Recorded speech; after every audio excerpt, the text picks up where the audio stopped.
की शुरुआत करेंगे बड़ी खबर के साथ। थोड़ी देर में हरियाणा मंत्रिमंडल का विस्तार होगा। डॉक्टर कमल गुप्ता और देवेंद्र बबली मंत्री बनेंगे। शाम 4 बजे राजभवन में शपथ ग्रहण समारोह होगा। टोहाना से जेजेपी के विधायक हैं देवेंद्र बबली, जो कैबिनेट में शामिल होंगे। वहीं हिसार से बीजेपी विधायक हैं डॉक्टर कमल गुप्ता, इन्हें भी कैबिनेट में शामिल किया जाएगा। तमाम कयासों के बाद, लंबे इंतजार के बाद आखिरकार हरियाणा मंत्रिमंडल में विस्तार होने जा रहा है। 2 सीटें खाली थी और इनको लेकर तमाम तरीके से मंथन किया गया। जब जब मुख्यमंत्री या फिर कोई बड़ा चेहरा बीजेपी का या फिर जेजेपी की तरफ से दुष्यंत चौटाला दिल्ली दरबार पहुंचते, यही कयास लगाए जाते थे कि हरियाणा कैबिनेट में विस्तार को लेकर बातचीत हो रही है। लेकिन अब इन तमाम कयासों पर विराम लग गया है। हरियाणा कैबिनेट का विस्तार होने जा रहा है। बीजेपी की तरफ से, यानी बीजेपी के कोटे से हिसार से विधायक डॉक्टर कमल गुप्ता कैबिनेट में शामिल होंगे, तो वहीं जेजेपी के कोटे से टोहाना से विधायक देवेंद्र बबली को मंत्री बनाया जाएगा। शाम 4 बजे राजभवन में शपथ ग्रहण समारोह रखा गया है। टोहाना से जेजेपी विधायक है देवेंद्र बबली, हिसार से बीजेपी विधायक हैं डॉक्टर कमल गुप्ता। और जानकारी के साथ मेरे सहयोगी अंकित उदानी जुड़ गए हैं। अंकित, लंबे इंतजार, तमाम कयासों के बाद आखिरकार वो पल कि हरियाणा कैबिनेट का विस्तार होने जा रहा है। डॉक्टर कमल गुप्ता, देवेंद्र बबली मंत्री बनने जा रहे हैं। क्या जानकारी, क्या?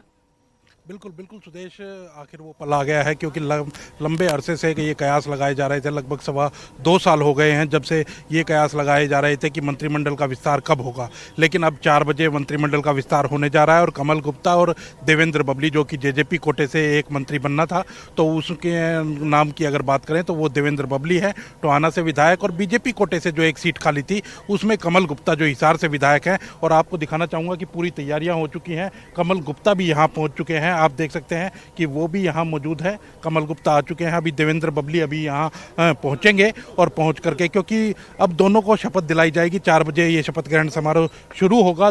हालांकि पहले ये कयास लगाए जा रहे थे कि कुछ मंत्रियों को ड्रॉप किया जा सकता है, लेकिन अब वो ऐसा मामला कुछ भी नहीं है, क्योंकि सीएम ने भी साफ कर दिया है, मुख्यमंत्री ने साफ कर दिया कि 2 जो विधायक हैं वो मंत्री बन रहे हैं। वो हिसार से कमल गुप्ता हैं और टोहाना से देवेंद्र बबली हैं। तो पूरी तैयारी हो चुकी है। राज्यपाल बंडारू दत्तात्रेय जो हैं वो शपथ दिलाते हुए नजर आएंगे। 2.25 साल बाद वो पल आया है। जैसा आपने ये बताया कि जब भी मुख्यमंत्री या उप मुख्यमंत्री दिल्ली जाते थे तो उसी समय ये कयास लगाए जाते थे कि मंत्रिमंडल का विस्तार होना है। और बार बार मुख्यमंत्री से ये सवाल भी पूछा जाता था।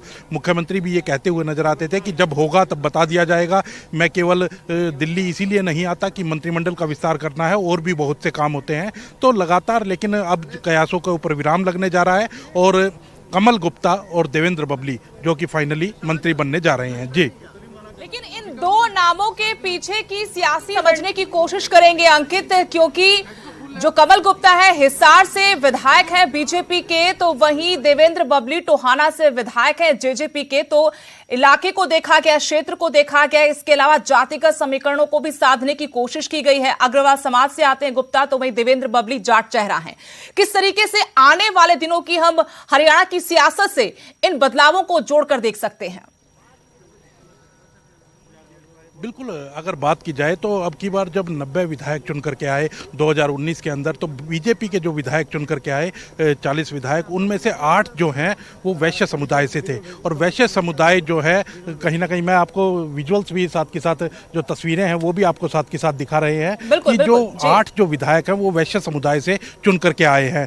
और 8 जो विधायक चुन करके आए, उसके बाद भी एक भी विधायक को मंत्री पद नहीं मिला था। हालांकि जो ज्ञानचंद गुप्ता है उनको विधानसभा अध्यक्ष जरूर बनाया गया था, लेकिन तब से ही ये कयास लगाए जा रहे थे कि 2 सीटें जो खाली रही है, एक बीजेपी कोटे की और एक जेजेपी कोटे की, तो बीजेपी कोटे से जो मंत्री बनेगा वो कोई वैश्य समुदाय से हो सकता है, अग्रवाल समुदाय से हो सकता है। और वही संभावनाएं सिरे चढ़ती हुई नजर आ रही है। कमल गुप्ता जो कि वैश्य समुदाय से हैं, गुप्ता हैं, उनको मंत्री बनाया जा रहा है। और कहीं ना कहीं संघ की जो नजदीकियां हैं वो भी काम आई है, क्योंकि संघ की भी जो सहमति थी वो कमल गुप्ता के नाम के ऊपर थी। और संघ ने भी लगातार लगातार ये दबाव बनाया सरकार के ऊपर कि कमल गुप्ता को मंत्री बनाया जाए, तो अब कहीं ना कहीं वो सिरे चढ़ती हुई नजर आ रही है। और बात की जाए जेजेपी के कोटे से जो विधायक मंत्री बन रहे हैं देवेंद्र बबली क्योंकि टोहाना से आते हैं, हालांकि पहले जब नाम आया तब इसलिए भी नाम कहीं ना कहीं पीछे चला जाता था, क्योंकि वहां से वो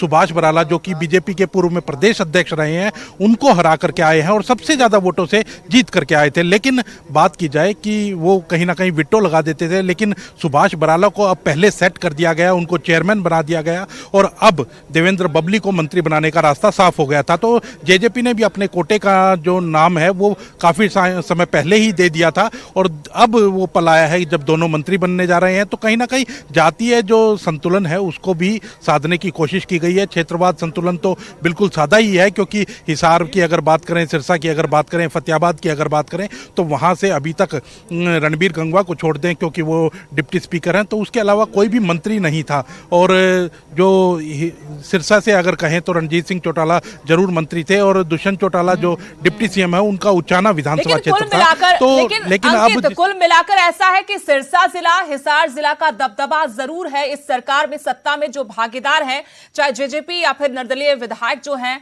रणजीत सिंह चौटाला, वो कैबिनेट में शामिल है इससे पहले, और अब ये दो चेहरे भी कैबिनेट का हिस्सा हो जाएंगे। इसके अलावा जिस तरीके से देवेंद्र बबली का नाम पहले भी आता रहा, पहले भी वो कैबिनेट में शामिल होने के दावेदार थे, लेकिन उनको पीछे रखा गया और अनूप धाड़क या फिर कमलेश ढांडा को कैबिनेट में शामिल किया गया जेजेपी कोटे से। लगातार उनके बागी जो तेवर थे अब इस तरीके से साधते हुए जेजेपी के जो आला नेता है वो देवेंद्र बबली को शांत कर पाएंगे। दूसरा ये कि बड़ी जीत हासिल की थी भूपेंद्र सिंह हुड्डा के अलावा, वो दूसरे पायदान पर थे, लंबे बड़े मार्जिन के साथ वो जीते थे इस सीट से। सुभाष बराला को हराया था, एक बड़ा चेहरा बीजेपी के उस वक्त के प्रदेश अध्यक्ष थे। एक काफी कुछ था इनके पक्ष में कि देवेंद्र बबली को कैबिनेट में शामिल किया जाए।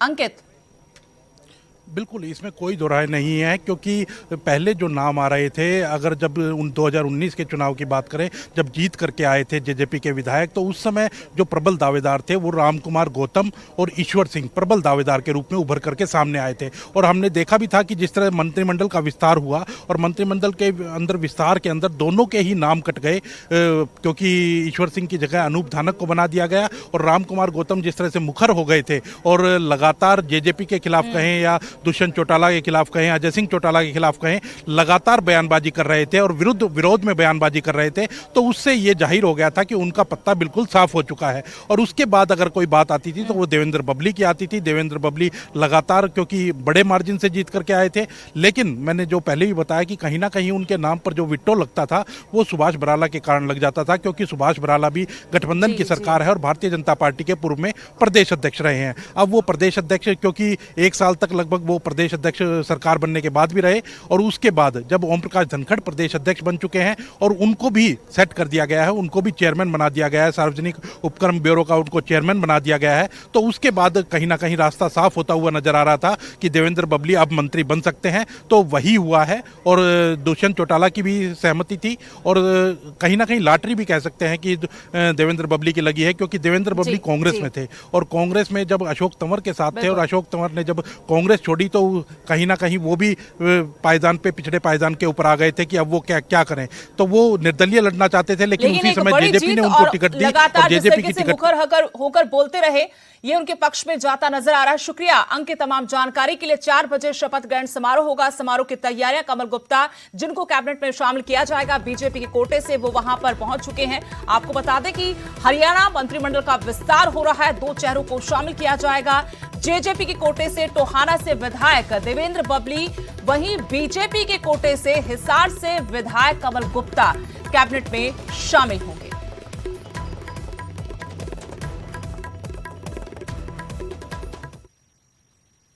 यहां रुकेंगे छोटे से ब्रेक के लिए।